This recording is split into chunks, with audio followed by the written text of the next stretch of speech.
bonjour peuple congolais. Ça dépend à RO Bozali Kolanangai, Naï Ndogonabino Christian Boulabia, maman, peuple Mokonzi, peuple souverain, combattant, résistant, révolutionnaire, PNI. PNI est les politiciens non institutionnels.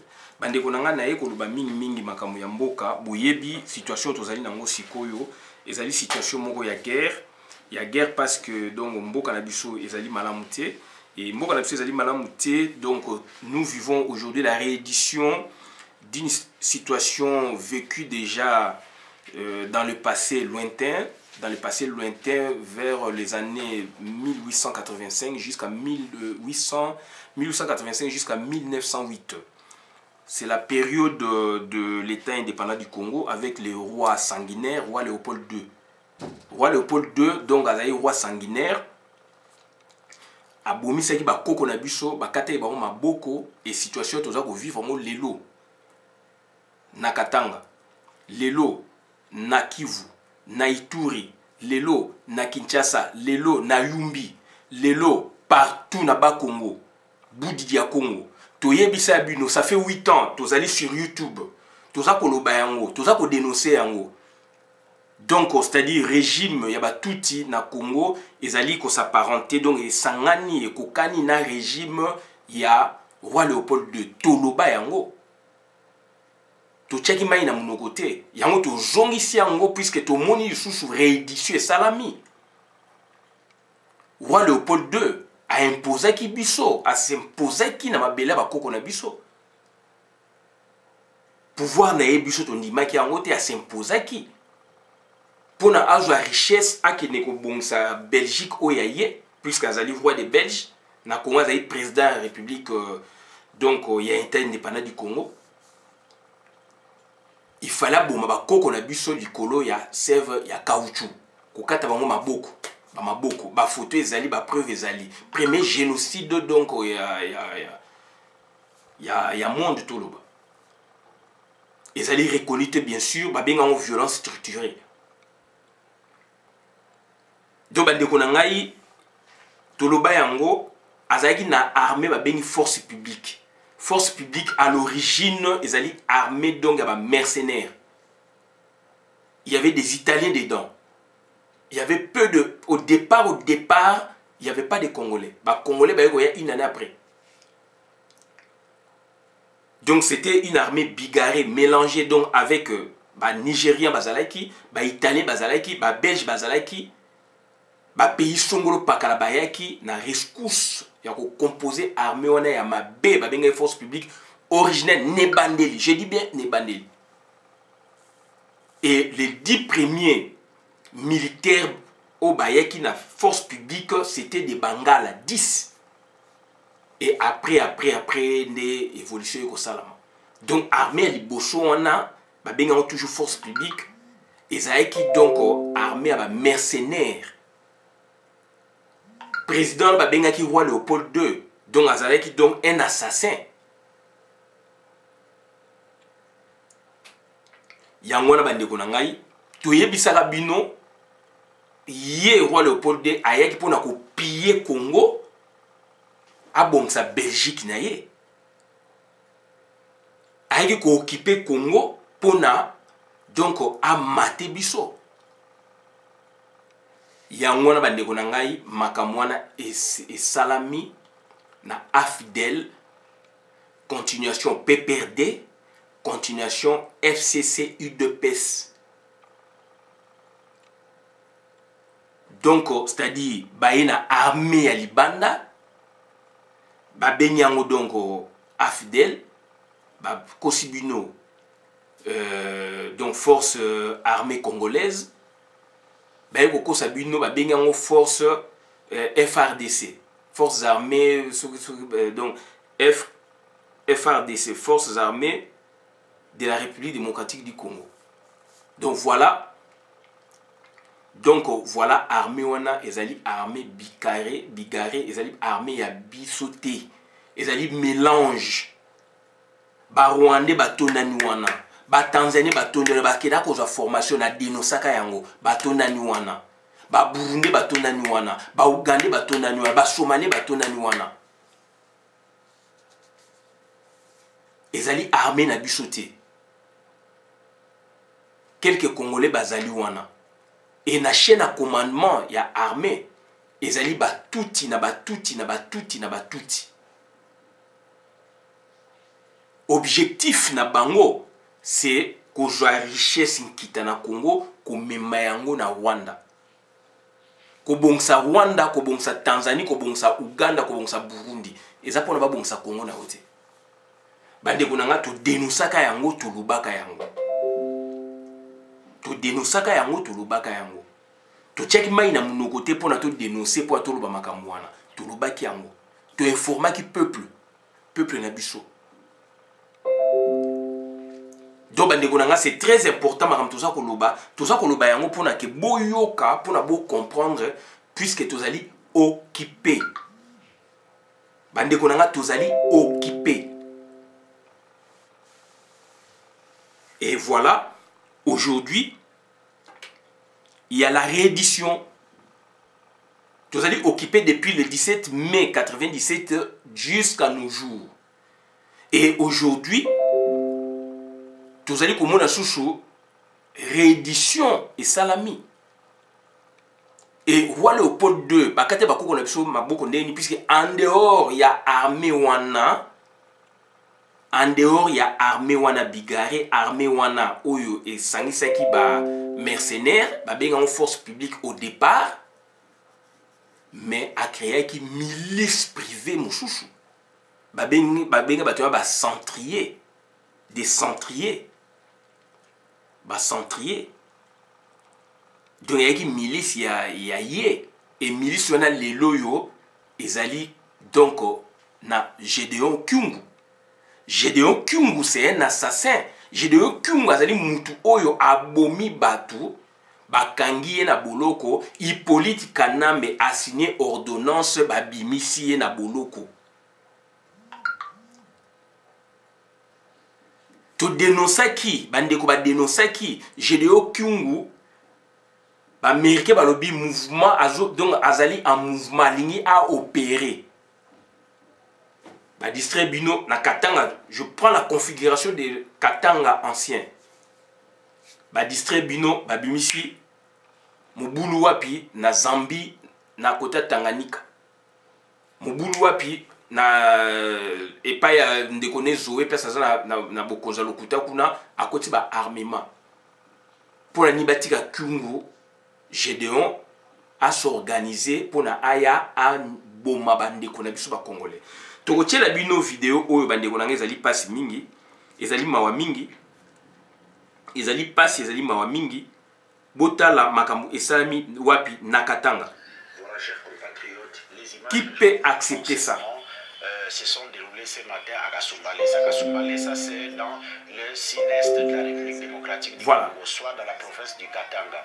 Alors, ceux qui ont posé ces forfaits, en réalité, ce sont les Bakata Katanga. Bakata Katanga, on dit que ce sont des patriotes qui veulent, donc des patriotes pour les indépendantistes katangais. Ils veulent que les Katanga deviennent indépendants et que ça ne doit pas continuer avec la RDC. Mais en réalité, ce sont de rebelles zambiens qui ont été envoyés par la Zambie en complicité avec Hippolyte Kanambe ainsi que Zoé Kabila pour que le Katanga puisse être divisé par deux et que de sorte à ce que la partie la plus riche puisse être jointe à la Zambie pour qu'ils puissent devenir un jour dirigeants et présidents de ces pays-là.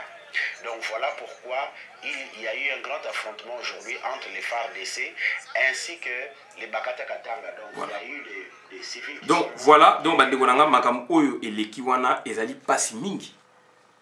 Sous Mobutu, on n'a pas connu ça.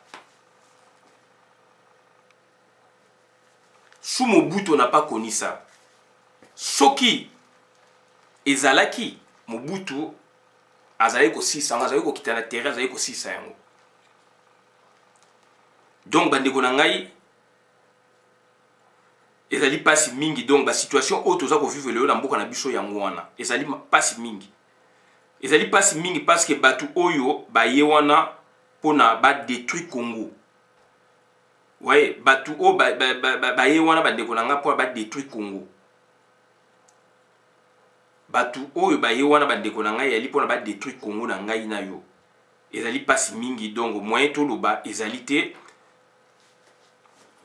moyen to le bezalité puisque tous na pouvoir na makasi ya minduki te mais tous na pouvoir ya koloba tous na pouvoir ya population biso tanto ko mona démocratie ba bazo ko mona démocratie te bazali ko créer ba problème yango to yebisa ki bino bato bazali responsable kuna ezali gouverneur nga ko benga bango nyosto ba gouverneur wana donc ya katanga en général o bazali tout lelo ba kati ndam bango tout wana en tête na bango donc ezali jouer kanambe. Je vois d'abord les gouvernants ba gouverneur ya ba province wana déjà ba kati o eza ko constituer katanga configuration en 11 régions. Ba gouverneur baza responsable ya makambo ezali ko se poser et ko se passer lelo na katanga et surtout oyo vraiment place makambo ezali gouverneur ya province va makambo ezali bazali ba responsable makambo ezali ko leka lelo na ko parler na ba notable ya katanga. Je citerai Moïse Katumbi ayebi makambo wana, je citerai Kyungu Kwaku Mwanza ayebi makambo wana. Donc bandeko na ngai, voilà piège o bazali ko tchaba congolais, voilà situation o ba tchebiso oyo ke lelo yo to komi na ba milice privé. Donc makambo oyo gouvernement ekoki ko sala moye ça les até batindi yango puisque ça gouvernement ya mabe roi Léopold de asalaka yango. J'insiste là-dessus, botanga histoire bien, roi Léopold de asalaka yango. Ba benga kango et ali institution politique. Na kati institution politique, j'insiste beaucoup na ba notion na ba mona neti na ko loba boye. Pourquoi je reviens sur telle notion? C'est la base ya politique ya mboka nyosho. Donc, dans cette institution politique, il y a l'institution politique à proprement parler. Donc, c'est-à-dire président de la République, premier ministre, et puis, donc, on a des représentants de Bango, ministre, etc., des représentants de Bango. Et puis, aujourd'hui, institution administrative, institution politique, c'est une décision, institution administrative. Décision, c'est-à-dire orientation Mboka, Bango. Et quitter l'institution administrative pour na et na petit peuple choki bo sepel na ngotende institution judiciaire troisième institution ba cours et tribunaux bokende ko samba. Mais on a fait des grandes recherches là-dessus par rapport à l'institution politique donc il a été indépendant du Congo. Donc il y a eu des institutions politiques donc parapolitique, institution parapolitique, para-étatique même. C'est-à-dire, la tâche où l'État pourrait que ça la yamabe, puisque l'État est mogo agisaka na violence. Violence y en a, ils ont des sortes. Violence y a paix, na violence ils ont yako détruire. Donc c'est-à-dire institution para-étatique. Constructrice de l'État, Isali, institution para-étatique destructrice de l'État. Cette fois-là, maintenant, ce sont des institutions para-étatiques destructrices de l'État. Donc, Bakata Katanga. Donc, Batuya Kyungu Gédéon. Donc, ça dit Hippolyte Kanambe travailler avec ce monsieur. C'est vous dire maintenant que non seulement Félix Azali impliqué, mais Félix est inopérant parce que c'est son maître, c'est son mentor qui donne les instructions. À Kyungu, son élément de jadis pour agir na eloko ya lingi. Puisque donc, c'est-à-dire, memi biso la nini, tozali na katia diarchie. C'est-à-dire, Félix aloba yango clairement, Bayokana Hippolyte Kanambe va diriger Mboka à deux. Diarchie Zali donc forme un gouvernement où il y a deux chefs de l'État, deux pouvoirs, Bazali ko diriger simultanément. Yango momoni Félix alobi boye, Gentini Ngobila alobi boye. Félix aza koloba boye, Kyungu Gédéon Kyungu azako bima azali ko boma au moment où Félix yondeko yendeko yekuna ndeko bo ba que Félix seul a pouvoir. Non, nous sommes en hiérarchie. Forme un gouvernement où il y a deux présidents simultanément qui organisent le pays, qui ont le pouvoir, qui gouvernent simultanément, deux chefs de l'État et deux pouvoirs politiques. Donc, moi, j'ai créé mon ninga na sens wana do bango tout bazali imbibé. Donc, on a philosophie à tout power. Bien que Félix ait une philosophie à eu deux pèses, mais ça passe pas. Il dirige comme ça, mais ça ne passe pas. Donc, azali imbibé, donc c'est-à-dire enveloppé par la philosophie du tout power, de tuer le Congo. Et cette fois-là, maintenant, Hippolyte Canam, pour agir en mal, là maintenant, il donne mission à une personne que lui, il crée. Par exemple, c'est-à-dire, il crée, ça devient maintenant une institution para-étatique. Puisque Hippolyte Canam, il représente l'État, en quelque sorte, il représentait l'État aussi. Aujourd'hui, ils sont deux qui représentent l'État. Donc, c'est-à-dire, il avait commencé déjà quand il était seul, maintenant ils sont deux. Donc, c'est-à-dire, il donne des instructions en douce à Gédéon Kyungu, puisque c'est lui qui l'a fait sortir de la prison. Donc, il les sort pour faire ses missions, etc., etc.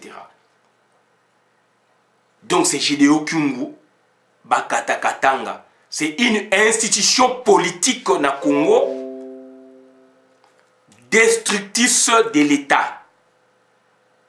Comparativement à l'État indépendant du Congo, il y avait deux institutions, donc c'est-à-dire institution politique à proprement parler dans le lobby, l'institution politique donc malheureusement, si les circonstances s'y prêtaient bien, on n'allait plus vivre de telles institutions qui détruisent l'État.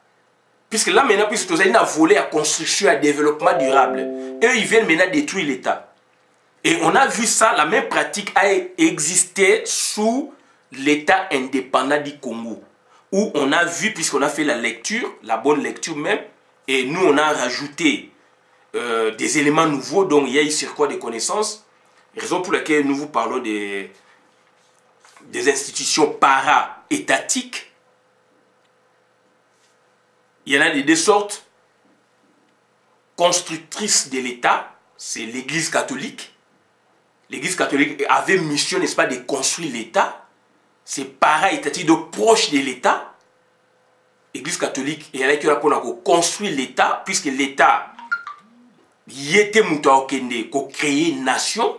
L'État a créé à Gangi le Kolangoma na bimisi mibeko. Mais pour qu'on quitte la terre, qu'on sangisa batu, c'était les églises. Église protestante au départ, il y a un Tekotaka Liboso, après église catholique, les églises traditionnelles. On va créer une nation. Ça, ce sont des institutions politiques para-étatiques. Donc, institution politique para-étatique, donc proche de l'État. Institution politique para-étatique, cette fois-là, Bazali, constructrice de l'État. Bazali, construit l'État, construit nation, mariage, école, boé, etc., ferme chapelle, etc. Ça, c'est l'église, nous doit salir le Coran. Mais, parallèlement, tabakate bakoko na biso ba maboko. Donc, voilà ce que le même roi a créé qui l'institution politique para-étatique destructrice de l'État, qui détruit l'État, qui kata maboko, qui boma batu, etc. Donc, voilà, bandeko na ngai, pour vous dire que la pratique wana ezali ko remonter na époque ya roi Léopold II. Na Congo belge, il y a qui vraiment, puisque là c'était le développement, la colonisation scientifique. Puisque normalement, moi j'ai commis aussi des erreurs dans ma vidéo, donc étant indépendant du Congo, tu vois que colonisation, mais la colonisation c'était la propriété privée. La colonisation commença, n'est-ce pas, en 1908, tant que comme Congo belge. Ça c'est vraiment dans un sens propre. Mais vulgairement, généralement que en 1885 colonisation le 30 juillet 60. Voilà bandeko na ngai. Donc l'institution on a ezalaki na 1885 jusqu'à 1908 na roi Léopold II. Donc yango yo ebimeli biso kobanda le 17 mai 97 jusqu'à nos jours. Ce sont des institutions politiques. Il y a trois sortes d'institutions politiques à proprement parler. Donc ça dit va baigner chef de l'État, va baigner président de la République, etc. Chef de l'État, de président de la République, na premier ministre, na ba ministre wana, na ba représentant na bango, ba baigner bango donc institution politique. Bango ba éclairaka, ba orientation pour na mboka. Pour éclairer mboka et avancer pour sa orientation, vision mboka, ba décision mboka, ba créer ba norme et exécution dans ça ma administration, institution administrative jusqu'à petit peuple, institution administrative sikoyo et kendaka sikoyo, choki boyo kanité peuple nyonso okene ko funda na ba cours de tribunaux pour na ko attaquer ba décision bango bazui. Voilà une institution judiciaire. Mais ce qu'on a institution, il y a un jeu. Une institution politique. Babeni, chef de l'État, de premier ministre, président de la République, de exécutif, président de la République, na premier ministre, Bakriaka, ou là maintenant, donc, c'est-à-dire, raison pour laquelle on a fait des études approfondies sur ça, comme Makape Bato, Basala Makapo, Mboka. Cette fois-là maintenant, distingue yali donc différence ezali ya koloba il y a institution politique oyo ezako jwa mboka mikano ya malamu babengango constructrice de l'état ezako construire l'état tel que par exemple kobimisa passeport par exemple donc promotion il y a femme parité homme-femme par exemple donc baka ezali belé kotonga ba logements sociaux ko sala boyebo pona bien ya mboka ekene liboso donc ba domaine ezé belé mais siko ekomaka pe puisque ezali politique ya mabe balingi ke ba boma bato po ba tika na pouvoir ba créaka ba institution parallèle na l'état donc proche na l'état o l'état muta bengiye yem ta créer boya toza mission boyeto sala mais ngana ko selo ko te yo sala pona ko boma mboka ba benga institution. Donc, politique, institution politique para-étatique, destruction de l'État. Quand on a une institution politique para-étatique, construction de l'État, par exemple, ne basango bazalaki, baye pour nous créer 500 nations. Puisque l'État lobby, par exemple, construction au l'État lobby, y est à créer normes. À lobby que tous les Congolais sont donc Congolais bazali appelés à se marier puisque tous ali bétinier belé ba tribu belé Congolais ali libre ya se choisir moi si né abalaye tout ça boy.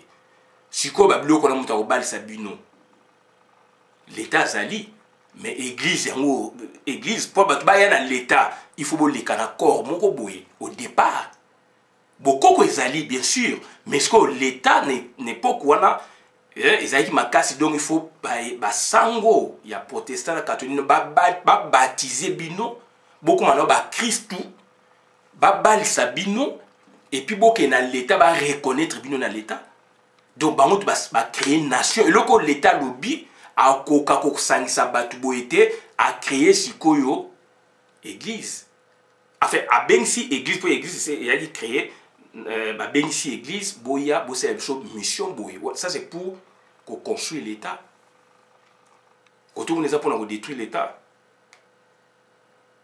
donc ba benga ngopé donc institution politique para étatique construction de l'état ou institution politique construction de l'état ou destruction de l'état ou para étatique c'est mieux institution politique para étatique de proche de l'état et institution politique donc purement politique où l'état le biboué a créé parallèle pour na rejoindre mission boye yako boma pe yako bongisa donc bandeko na ngai c'est malheureux Gédéon Kyungu lelo azali libre Félix aloba soki ya jubo konji Gédéon Kyungu fois na boloko et balaki sie impuissance balakisi ke aza na pouvoir te akosala Gédéon Kingu eloko moko te et Gédéon Kingu ye wana azali koagir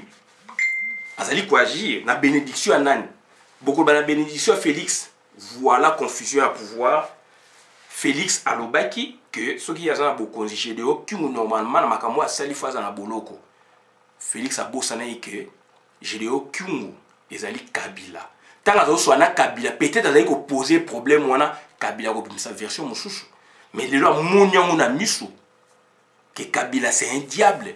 Et na yebisa bino pour mboka ne bonga il faut Kabila na Kamé il faut bakufa.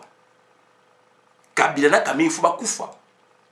Dans on créer une situation telle que susciter donc sécession, qu'on crée na mitwa batuto kabwana, qu'on crée na mitwa batuto panzana, balkanisation ngwana sociale au baza kolinga. Ba récit bino la balkanisation territoriale mais socialement nous sommes unis. Et le Gédéon Kingu aïe na fazwana Félix Antoine Tshilombo batiaki maloba na monokote amemaki tribalisme na Congo. Tout ce qui saki yango. Si vous avez le tribalisme, vous avez le tribalisme na minuki. Tribalisme na donc c'est-à-dire na arme blanche. Mais Félix a un tribalisme donc verbal. Et ça aussi piquante. Mais tribalisme yango wana. Oyo balakisa kiye lelo sikoyo Gédéon Kingu azali ko laksa yango. Azali ko laksa yango. Baza kolaksa tribalisme même donc ça dit ba kolaksa baza la tendance à balkanisation sociale. Tous on peut sous forme de tribalisme donc ba une balkanisation sociale pour na kopanza société. Tout ben on peut former mo tribalisme. Félix alobaka yango. Que ceux qui yazali na pouvoir akokanga Gédéon yo wana. Yo pe Félix olobaka makamba tribalisme. Siko oko reprocher Gédéon na nini puisque tribalisme base na ngeza nini na o Gédéon Kingu azosa base na ngoni ezali nini balkanisation sociale ko panza peuple confusion za wana azala bokonzi akokokanga Gédéon te azala bokonzi il a l'appui des Américains mais dont il n'arrive pas donc c'est-à-dire à concrétiser le rêve n'est-ce pas du peuple congolais voire même et des Américains puisque les Américains souhait na bango ezali réforme en profondeur ya armée na ya police na makama belé à part Mobutu na régime on a oazu donc appui total à américain c'est Félix Antoine Tshilombo à part Mobutu